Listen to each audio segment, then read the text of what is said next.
Let's see. Shorts, shirts, jeans,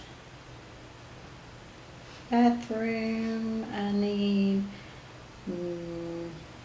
soap, shampoo. Oh, wait a minute.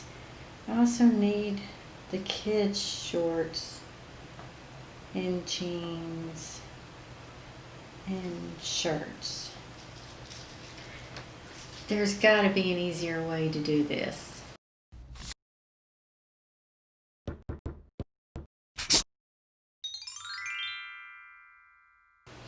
Hi, I'm Angel, and this is Done Unperfectly, the place where we battle perfections, doing projects one at a time, unperfectly. So we just got back from a trip, and I learned a few things while packing this year. One of the big takeaways was packing by category. There are plenty of ways to do this. There's a printable way and an electronic way. I personally use iOS, and the app I'm using in the iOS is Reminders app. So let's start with the printables. You can find all kinds of them online. There's printables everywhere, any style you like. One of the advantages of printables is they're colorful, they're pretty. You can make them like you want them. They're customizable. You can even put them inside page protectors and keep them inside your family binder and check them off as you complete them. However, there are some problems that I have found personally with paper planners. Some people like them, so keep doing it if you like it. But the problems I have found with paper planners is I don't always have paper with me, but I usually have my phone with me. And paper can be a little bulky. Another issue with paper planners is sometimes I just don't know where it is. And when I'm packing, another thing to remember makes it a little more stressful than it needs to be. So I thought, let's work smarter instead of harder this year. So this year I converted a paper version to my iOS reminders. And on my iOS reminders, I have created a packing reminder. The whole list is labeled packing. The easiest way I have found is using Subtask in the Reminders app. You can create them pretty easy. All you have to do is in your task list, you enter your first task, which is your heading, and in your second task, which is your subtask. In order to do this, you just type them one right after another, and you move the one that you want to make a subtask to the right, and it'll ask you if you want to indent, and therefore creating a subtask. I use these subtasks in my iPhone to keep track of categories. So my main task, for example, is my suitcase. I will create a task for my suitcase, and then the individual items such as shorts, shirts, jeans, whatever, is in the as a subtask. The cool thing that I have found that I can create a task for each suitcase that I have to pack.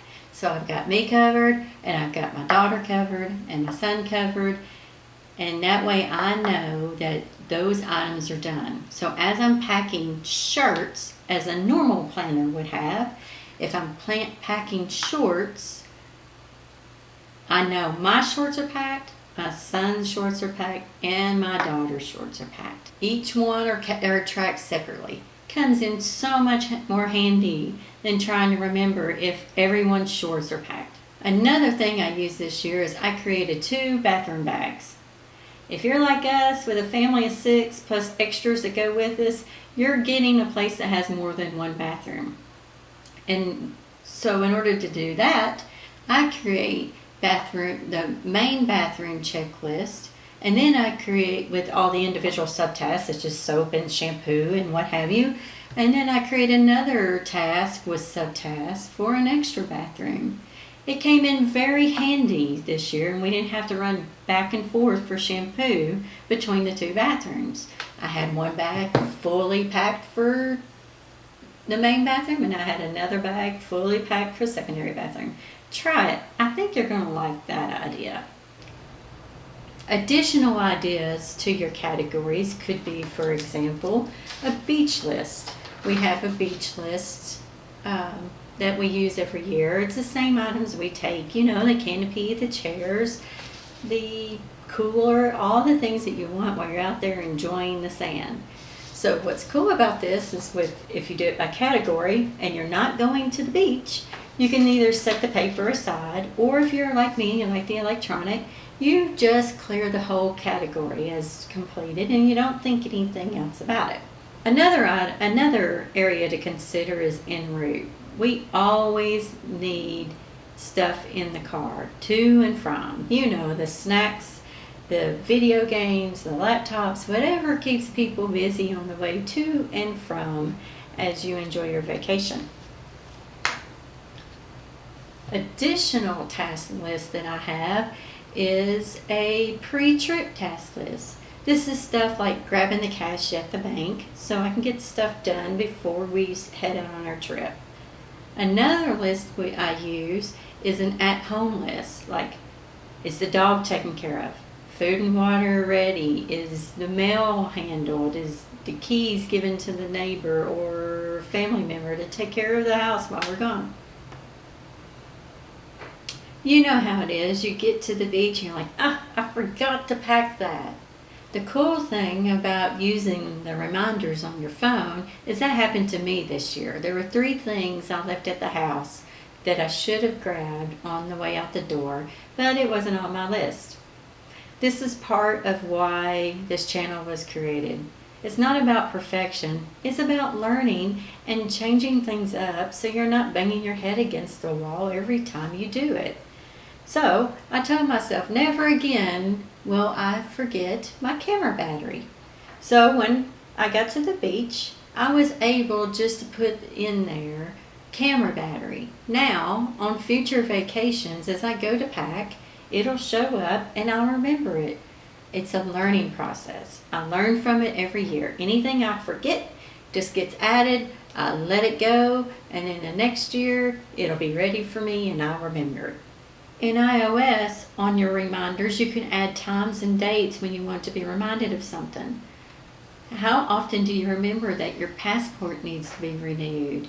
It's always, for me, last minute, like, oh no, we're booking a cruise. Is the passport up to date? So, in my phone, I have added a reminder to remind me to renew my passports, which are due this next year. And I would have forgotten had it not been on my packing list. And one last thing about the reminders. I don't know about you guys, but when I see a list of a ton of things, checked or not, it's just too much on the brain. I just need something simplified, something easier to see. With iOS reminders, I can set hide completed on my phone, and then I don't have to worry about that. That's gone. Don't have to think about it. It's already in the suitcase or in the car. And so I can relax and just concentrate on what's left. So that's the gist of it. It's pretty simple. Just a different way to look at the reminders as categories to help me keep track of bigger chunks. Do you have any good ideas that I'm not thinking of? Please share in the comments below. We can all learn from each other. I'd really appreciate it. So I think we can consider this project done unperfectly. Have a good day.